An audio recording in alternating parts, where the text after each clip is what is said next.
Her instructor followed her dad's SUV home since the girl was frequently late. Debbie observed that Maddie, a 10-year-old in her class, was acting a little oddly.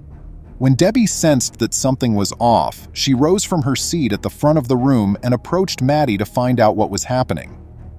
Welcome to USA Stories channel. Do not forget to subscribe and activate the bell button to receive all new updates. Now let's go to the story. Debbie was curious about Maddie's circumstances, but she had no clue that the response would prompt her to dial 911. Debbie Griffin has a passion for her work. She had the opportunity to mold future generations' thoughts while also nurturing and fostering their development. She constantly encouraged her students to confide in her if necessary, because she was aware that some kids came from less than perfect homes. Debbie realized something was off at that point. Maddie no longer showed up for school on time, and she constantly appeared worn out and unenthusiastic. Debbie made the decision to follow her teaching inclination. In fact, Maddie napped throughout recess instead of playing with the other kids. Debbie needed to find the truth. She would do whatever it took to comprehend what was happening. She had a strong eye for spotting when anything was wrong with a youngster, and she just wanted to make things right for Maddie.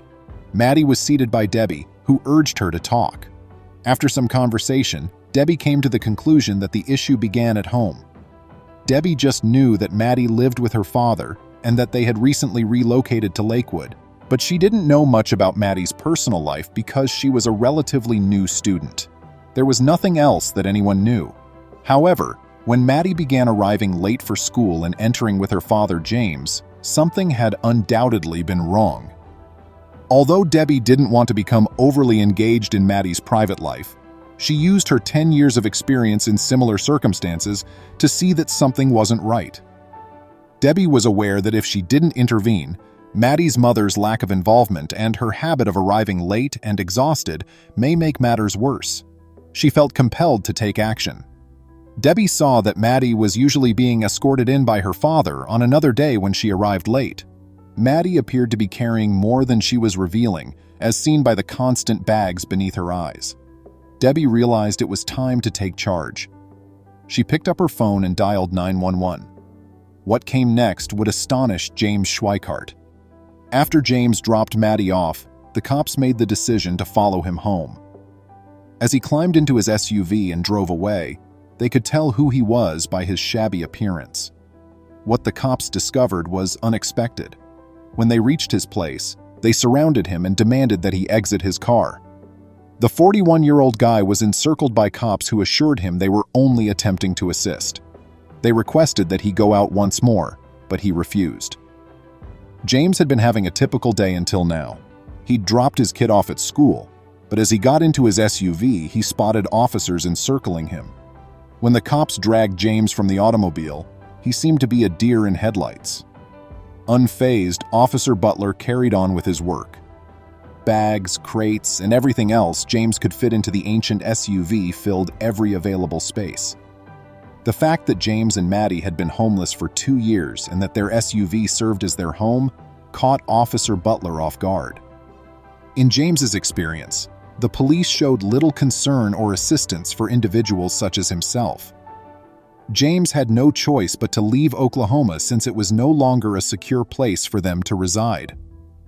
Their few resources were used for survival, and James and his daughter were unable to buy the apartment they so urgently desired. However, Officer Butler did something unexpected and chose to aid instead of handcuffing. While he worked to bring the community together, Officer Butler made arrangements for Maddie and James to remain at a homeless shelter close to the school. He then made the decision to investigate James's SUV. James marveled as Officer Butler mobilized the community to support them over the course of the following few weeks. Before long, everyone was aware of James and Maddie's tale. Officer Butler stated that it was the proper course of action, because we might all find ourselves in that same predicament at any time in our life. It is morally right to offer aid to another human being. After that, he and a few other cops started searching for James a respectable employment, and even assisted with the paperwork to rent a house in a desirable area. However, it wasn't all. James had been taking Maddie to school because his car hadn't been operating for more than a week. Both businesses provided complimentary towing and repair services, and Sergeant Butler made arrangements for a tow truck to transport the vehicle to Sun Valley Automotive for maintenance. The neighborhood was doing everything it could to support Maddie and James in the meantime. To get them started, people from all around the world gave food, clothing, furniture, and other essentials. The two of them would have a real bed and a genuine roof over their heads as soon as the housing application was approved. The struggling father found it hard to believe. He said, "I think I'm in shock. In fact, this has made me believe in people again." The gesture was enough to send James and his daughter to tears, despite the fact that it was a hand-up rather than a handout, and that they said he had already put in the majority of the effort to get his life together. In the past, he had almost given up on mankind since life had been so difficult and people had been so uncaring. Nothing mattered more than the happiness and future of his daughter. Despite their difficult past, James was determined to be the best parent he could be in this new city, which offered a fresh start.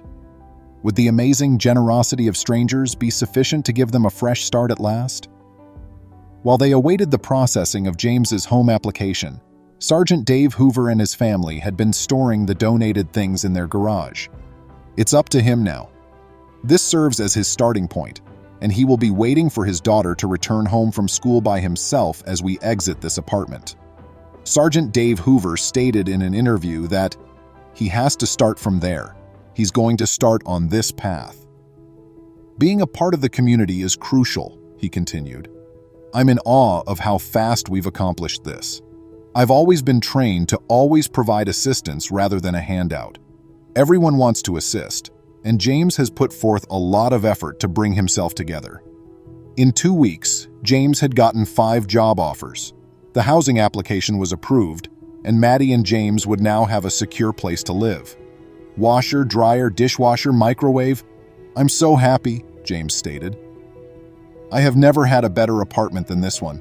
I'm ecstatic," he continued. "It's incredibly unexpected, but I think it's really nice. I think it's awesome."